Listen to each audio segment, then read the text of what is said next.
We've got a returning caller from Chicago. It's good to hear from you again. I've called before. Yeah, you don't remember? Memory's a funny thing. The mind can play tricks on itself. How so? A man can wake up with a stranger's blood on his hands and not remember having done a thing. Come on, who could forget committing murder? This is part 2 of Richard Speck, The Summer of Slaughter. Warning. What you're about to hear is true. This call will delve deep into actual crimes, including murder, violence, kidnapping, mutilation, and sexual assault. Not suitable for children or the squeamish. Some will find this podcast disturbing and offensive. Listener discretion is strongly advised. Today on Hook Switch Hotline. The police talked down the distraught Corazon Amaral and took her to South Chicago Community Hospital, where she was sedated. She was able to give police an account of the previous night, and by 8:30 in the morning, police had a detailed description ready. There was no shortage of clues for the teams of forensic experts to find in the house on East Street. Unidentified fingerprints and palm prints were lifted from the doors, walls, and furniture, and a man's t-shirt, soaked in sweat, was found in the living room. Another was found wrapped in Gloria Davey's jeans. The police quickly discovered that a man answering to Miss Amaral's description had left his bags at a petrol station just across the road from 2319 East Street on Tuesday night. He had told the attendant that he was looking for a job on a ship. The branch office of the National Maritime Union was only a few yards away at 2335 East 100th Street. There, police learned that someone had stopped by in the previous few days looking for a ship that was due to travel to New Orleans. In a waste paper basket, police found a crumpled application with the name Richard Franklin Speck at the top. At 11 a.m., Speck woke up in his room at the Shipyard Inn. He was still wearing the dark shirt and pants that he had on the night before. When he splashed himself with cold water to wake himself up, he noticed that his right hand was covered in blood, although his clothes were clean. He couldn't remember how the blood got there. He couldn't remember anything after shooting up dope with those sailors. He assumed he'd cut himself, but one other thing bothered him. He had a gun, but no idea why or where he'd gotten it from. He shrugged his shoulders. A drinker's life was full of little mysteries like that. He decided to go downstairs to buy a bottle of cheap wine. The bar radio had details of the murders playing. Speck jerked a thumb at the bartender and said, "I hope they catch the son of a bitch." The U.S. Coast Guard Service had a record of Speck. They sent a photo of him to the hospital, where it was mixed with 100 or so other convicted rapists. Corazon Amaral had lapsed into a state of shock, and her doctors were concerned and adamant. They refused to allow police to question her or to show her any of the mugshots. The police set a trap for Speck. They asked the NMU to offer him a job on a non-existent trip to New Orleans. At 3:10 that afternoon, Speck phoned the NMU and was told a job was waiting for him. He said he would be there, but he never turned up. The call was traced back to the Shipyard Inn, about a mile away. When the police got there, they were told that Speck had left a few minutes after making that call. Speck spent the day bar hopping with his friend Robert Red Gerald. In one place, the ebb tide, Gerald remembered later, someone had mentioned the case, and Speck had commented, "Whoever did it must have been a sex maniac." Later in the evening, they split up. Speck said he was going to check out some action on the north side. In fact, he was worried about the local police activity. All police leave had been canceled in the wake of the killings. Speck had outstanding arrest warrants from Dallas and didn't want to be pulled in on suspicion of anything. So he took a cab to get out of the area, get out of harm's way. He hustled some more cash playing pool, then picked up a prostitute and found a room. On Friday, the 15th of July at 8:15 a.m., the manager of a cheap Northside hotel called the local police. A prostitute had told him that the man she had been there with had a gun. The police arrived to find the man still in bed. He told them he was Richard Speck and gave them Martha Thornton's address. He insisted that the gun belonged to the prostitute. The police confiscated the gun, and they left it at that. It's important to remember that at that time, Richard Speck's name had not been passed on to them as a suspect in the murder of the nurses.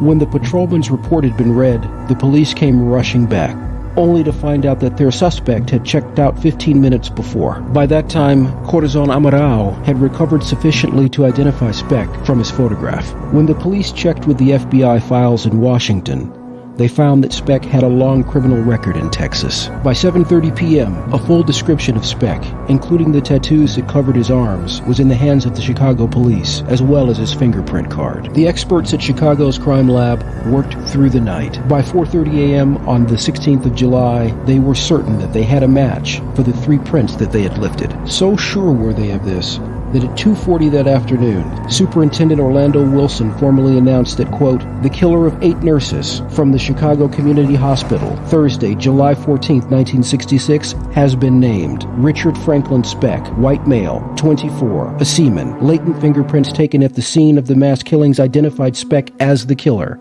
End quote. This statement brought a great deal of public criticism, as it couldn't help but prejudice any future trial. But the police thought it justified, as long as it led to a quick arrest. The case had seized the public imagination in a grip of terror, and they had to solve it quickly. Richard Speck's victims included Gloria Davey, age 22, from Dyer, Indiana, where her father worked in a steel mill. Mary Ann Jordan, age 20, lived at her parents' home with her 5 brothers and sisters. Suzanne Ferris, age 21, was engaged to Mary Ann Jordan's brother. Valentina Passion, age 23, of Jones City, Philippines, was a devout Catholic. Patricia Matuzik, age 20, the daughter of a liquor salesman. Merlita Gargulo, age 22, from Santa Cruz, Philippines, had been in Chicago only a month. Pamela Wilkening, 20, from Lansing, Illinois, had always wanted to be a nurse. Nina Schmale, 24, was a one-time Sunday school teacher from Wheaton, Illinois. Speck was sitting in a bar when he heard his name come over the radio. He was stunned. He had not recognized himself in the widely circulated portrait drawn by police artist Otis Rathel. The face was too soft and without the characteristic pockmarks that marked Speck's face. Speck, being fatalistic by nature, never considered that the police had made a mistake in naming him, but he realized he had nowhere to go. Blood flowed in a steady stream from his left arm and right wrist. He had hacked them open with a broken wine bottle. Weakly, bleeding out, he called to anyone who might hear, "Come and see me. You got to come and see me. I'd done something bad." The man in the next room, a drifter named George Gregorich, didn't care. "Leave me alone," he shouted back to Speck. "You're a hillbilly. You just want to get at me. I don't trust no hillbilly." Speck kept on shouting, and George the neighbor kept on ignoring him, even when he staggered to his feet, got up, and started pounding and kicking at the neighbor's door. Someone saw him standing there, bleeding, and notified the front desk clerk. The police who showed up didn't recognize Speck. His room was registered to a B. Bryan, and this was the name that the police gave when they left him at Cook County Hospital. Attempted suicides were an everyday event at Skid Row flop houses, like the Star Hotel. At 12:30 a.m., a duty doctor at the casualty unit, Leroy Smith, came to examine Speck. He thought his face was familiar, and beneath the blood on his left arm, he saw the outlines of a tattoo. He wiped some of the blood away and saw the word "born." Bending over his patient, Dr. Smith asked his name. "Richard," came the whispered reply. "Richard Speck." Dr. Smith sent for the police before stitching up Richard Speck and giving him some blood. The police were already waiting when Speck got out of surgery. Speck was immediately clamped to his bed with leg irons and then taken to an ambulance to Bridewell Prison Hospital. The hunt for the spree killer who killed the nurses was over. The police got nowhere when they questioned Speck. He had a standard answer for all of their questions. "I don't know anything more about it than you do," he said. He wasn't denying his involvement. He simply couldn't remember anything between being with those sailors in the early evening of July 13th and coming back to his hotel room the next day. But it didn't matter. The police had more than enough evidence. Corazon Amorao had been brought to the hospital in her nurse's uniform on Tuesday, the 19th of July, and identified the prisoner as her attacker, Richard Speck. Speck's first public appearance came with his arraignment on August the 1st. Security was tight. Feelings were running so high that officials were worried that someone would attempt to kill Speck. A small army of police and bailiffs surrounded the court, and both the room and the reporters attending were searched for weapons and explosives. Speck looked pale and haggard. He hadn't fully recovered from his suicide attempt, which had brought on inflammation of the heart. He was also undergoing withdrawal from alcohol and barbiturates. As Speck had no money, the court appointed public defender Gerald Getty to defend him. Getty entered a formal plea of not guilty. Jail psychiatrist Marvin Zaporin was assigned to Speck to check on any further suicidal intentions. Zaporin found him to be depressed and resigned to his fate. When asked if he had killed the nurses, Speck replied, "Everybody says I did it, must be so. If they say I did it, I did it." Even the prospect of the electric chair held no terrors for him. "If I burn, I burn," Speck said. Speck's catalog of head injuries began when he was only 5.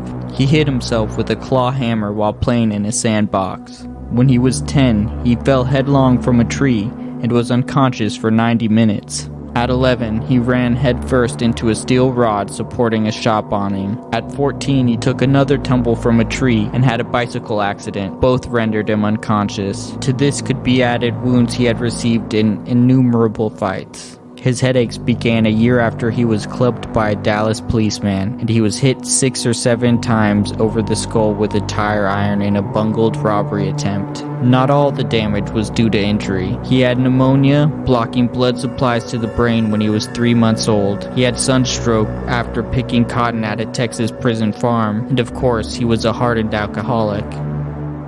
Once his health had recovered, Speck was transferred to a 3-cell maximum security block. Zaporin gradually made headway with his patient, whom he felt was suffering from brain damage. His memory was very poor, and he had sustained several serious head injuries in his life. For many years, he had suffered from pounding headaches associated with a white haze before his eyes, as if he'd been staring at the sun. The court appointed a panel of 8 independent psychiatrists to examine Speck's mental competence. Speck didn't seem to care what they thought. When the exasperated Zaporin asked him why he had not told him about his head injuries or intravenous drug use, Speck's standard reply was, "They didn't ask me."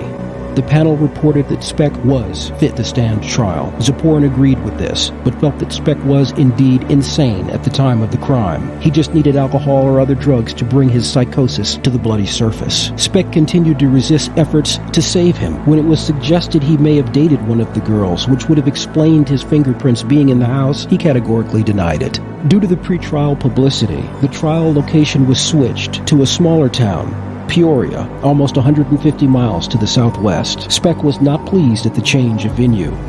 He didn't want to move out of his cell he had made cozy in maximum security. At Zaporin's prompting, he had taken up painting. For the first time in his life, he had found something he could do reasonably well. Defense attorney Getty argued no less than 35 pretrial motions, the majority of them to exclude some of the prosecution's evidence. He argued that the gun taken from Speck by the Northside police was inadmissible evidence, as was the pocket knife found in the Calumet River. It was also decided by the court that all 8 counts of murder were to be tried together, despite the prosecution's wishes. At midnight on the 14th of February, Speck was transferred to Peoria in a convoy of 3 unmarked cars filled with armed deputies. He was allowed to take his paints, a radio that Zaporin had given him, and a blue bespoke suit to wear at his trial. The trial opened on the 20th of February with the first day of jury selection. Speck spent the day as he would spend every other day of the trial. He sat at the defense table looking numbly and blindly ahead, nervously chewing gum. As the days went on, he would relax a little, but would never look at the jury. Both defense attorney Getty and the 30-year-old assistant state's attorney, William Martin, who led the prosecution, were very careful in their selection of jurors. Each candidate was questioned thoroughly. Getty was keen to root out any preconceived notions about Speck's guilt, while Martin wanted to ensure that no one on the jury would shrink from the recommendation of the electric chair. Under Illinois law, no one could be sentenced to death without such a recommendation from the jury itself. Jury selection went on until the end of March. 610 people were questioned before 12 of them, 7 men and 5 women, were impaneled, and the proper jury trial could begin. Martin's case was simple enough to state. He had an eyewitness, and he had fingerprints. Speck was the killer, and he deserved to die. Getty's job was a lot more difficult. He had already rejected the idea of an insanity defense, as Speck had not admitted to the killings. Besides, Getty knew that no jury had ever freed a masked murderer to an asylum. Martin established the circumstantial evidence first. 2 sailors testified to Speck's having been in the neighborhood of the death house, and the owner of the gas station remembered that he'd left his bag there. Customers at the Shipyard Inn said they'd seen Speck with a gun and a knife 2 hours before the killings. On the 3rd day, Martin called his star witness, Corazon Amaral. He asked her if she could point out the man she'd seen at the house. In a dramatic moment, without a word, she stepped down out of the witness box, walked across the courtroom floor to the defense table, and raised her right hand until it was a few inches away from Richard Speck's cheek. "This is the man," she said in a steady voice. Speck flicked a glance at her and then retreated into vacancy. Martin then took her through the sequence of events as she had witnessed them. That would take her around 3 hours, and she broke down several times. As she spoke, Martin dramatized her testimony, using a 3D $5,000 model of 2319 East 100th Street. In dramatic fashion, every time Miss Amaral told of a girl being taken out of the bedroom, Martin removed a wooden figure from the south bedroom and placed it where the body had been found. The effect of her evidence on Speck's chances were, Getty admitted later, devastating. He cross-examined her very gently, trying to throw doubt on her identification of Speck. In direct examination, she had said that the man who had come into her room had, quote, marks on his face, end quote. Getty pointed out that when she had first described the intruder to the police, she'd noted that he had a crew cut and made no reference to any marks on his face, no acne scar reference. Otis Rathel, the police artist who first produced the drawing based on what Miss Amaral said she had seen, had also drawn the suspect with short hair and smooth skin. But Speck wore his longish hair swept back,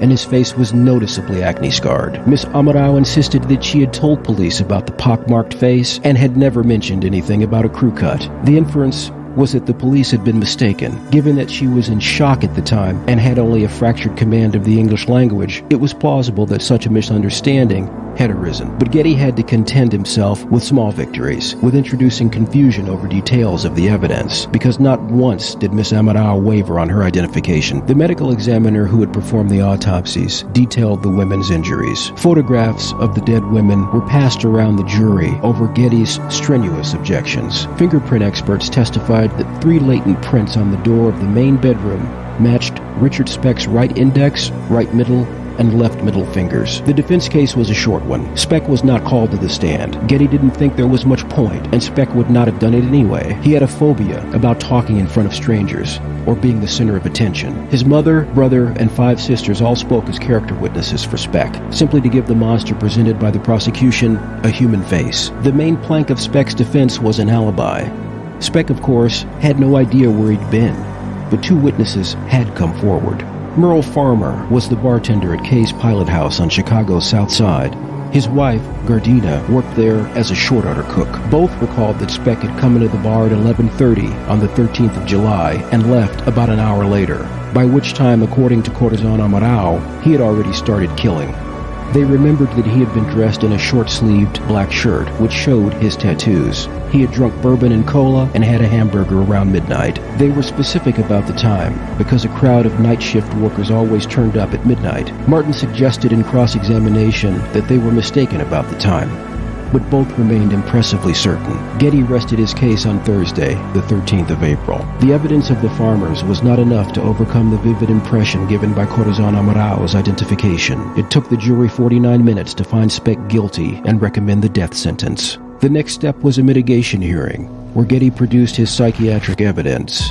All of this failed to sway Judge Passion, because on the 6th of June 1967, he fixed an execution date for September. Getty, who had never lost a prisoner to the electric chair, immediately filed appeals that would delay an execution. However, it was not his lawyer's skill that eventually saved Richard Speck's life. Later that year, the United States Supreme Court declared a moratorium on executions, which lasted until 1976. On the 22nd of November, 1972, Speck was formally resentenced to 8 consecutive terms of between 50 and 150 years of imprisonment. The total sentence of 400 years to 1,200 years was the longest ever given in the United States at that time. While incarcerated at the Stateville Correctional Center in Crest Hill, Illinois, Speck was given the nickname Birdman after the film Birdman of Alcatraz because he kept a pair of sparrows that had flown into his cell. Speck was described as a loner who kept a stamp collection and enjoyed listening to music in private. His contacts with the warden included requests for new shirts, a radio, and other mundane items. The warden described him as, quote, a big nothing doing time, end quote. But Speck was not a model prisoner.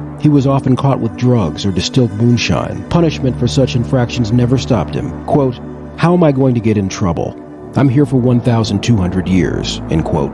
Speck loathed reporters and granted only one press interview in 1978 to Chicago Tribune columnist Bob Greene. During that interview, he publicly confessed to the murders for the first time and said that he thought he would get out of prison, quote, between now and the year 2000, end quote, at which time he hoped to run his own grocery store business. When Greene asked him if he compared himself to celebrity killers like John Dillinger, he replied, quote, "Me, I'm not like Dillinger or anybody else. I'm freakish," end quote. Speck stated that at the time of the killings, he had, quote, "no feelings," end quote, but that by now things had changed. Quote, "I had no feelings at all that night. They said there was blood all over the place. I can't remember. It felt like nothing. I'm sorry as hell for those girls and for their families, and for me. If I had it to do all over again, it would be a simple house burglary." Speck's final thought for the American people was, quote, "Just tell them to keep up their hatred for me. I know it keeps up their morale, and I don't know what I'd do without it," end quote.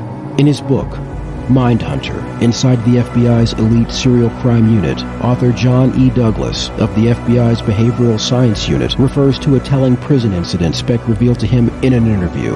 Quote, "He found an injured sparrow that had flown in through one of the broken windows, and he nursed it back to health. When it was healthy enough to stand, he tied a string around its leg and had it perch on his shoulder. At one point, a guard told him pets weren't allowed. Quote, 'I can't have it?' Speck challenged, then walked over to a spinning fan and threw the small bird in. Horrified, the guard said, 'I thought you liked that bird.' Speck said, 'I did, but if I can't have it, no one can.'" Speck had reason to fear he would not survive long enough to be executed by the state. Men who rape and murder women were despised and targeted by other prisoners. Sure enough, the 4 other death row inmates terrorized Speck, threatening to kill him. Speck had to be placed in solitary confinement for his own safety. Speck delayed his execution by filing numerous appeals. In 1972, the U.S. Supreme Court abolished capital punishment, and Speck's death sentence was changed to 50 to 100 years in prison. While in prison, Speck wore silky women's underwear, consumed hormones to make his body more feminine, and adapted effeminate mannerisms. The inmates did not kill Speck because they preferred to use him sexually. Officials believe that the prisoners prostituted him out. Speck's one true confidant was his psychiatrist. The psychiatrist is convinced that Speck sought to punish himself by emulating a woman's physique and spending the rest of his life being sexually used by men. In May 1996, Chicago television news anchor Bill Curtis received videotapes made at Stateville Correctional Center in 1988 from an anonymous attorney. Showing them publicly for the first time before the Illinois state legislature, Curtis pointed out the explicit scenes of sex, drug use, and money being passed around by prisoners who seemingly had no fear of being caught. In the center was Richard Speck performing oral sex on another inmate, sharing a large quantity of cocaine with another inmate, parading in silk panties, sporting female-like breasts, allegedly grown using smuggled hormone treatments, and boasting, quote, "If they only knew how much fun I was having, they'd turn me loose," end quote. The Illinois legislature packed the auditorium to view the 2-hour video, but stopped the screening when the tape showed Speck performing oral sex on another man.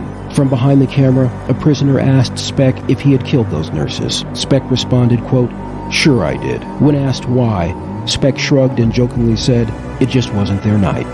Asked how he felt about himself in the years since, he said, "Like I always felt. Had no feeling. If you're asking me if I felt sorry, no." He also described in detail the experiences of strangling someone. Quote, "It's not like TV. It takes over 3 minutes, and you have to have a lot of strength."